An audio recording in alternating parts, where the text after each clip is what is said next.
Assalamu alaikum туугандар, мен Жалал шаарындамын. Бул Жусупбакиев улица, бул жак центр. Бул жак өйдө жака чыккан. Бул Эркиндик улица. Кесилишкен жер, светофор. Бул жерде эртеңки Нооруз майрамына байланыштуу бул жакта мероприятие болуп атат, подготовка болуп атат. Эми тура түшүнөбүз.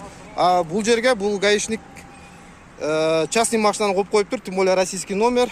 Сизге көрсөтүп коем. Жумуштар боюнча сүйлөшүп аткан, ичинде да бир сотрудник отуруп аткан. Ассаламу алейкум.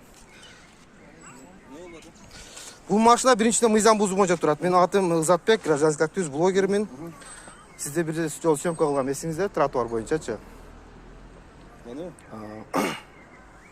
Кылы убакыт болуп кетти. Бул машинаны турбаш керек да бергечи. Бул сиз айттыңыз балдардын машинасы деп, балдардын машинасы берде турбаш керек да. Берде атайын обулгайнынбы, кыскасы горгайнынбы машинасы мигалкасы менен туруш керек да.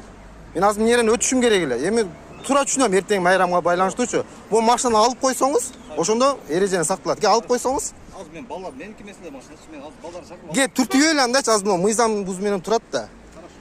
Түртүп эле бир чеккегечи могу жака парковать этели. Тиги эмеңизди чакырыңыз, мону түртөйлү.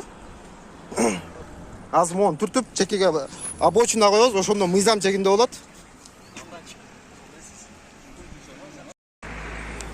Мына машинаны чекеге алды обочинагачы.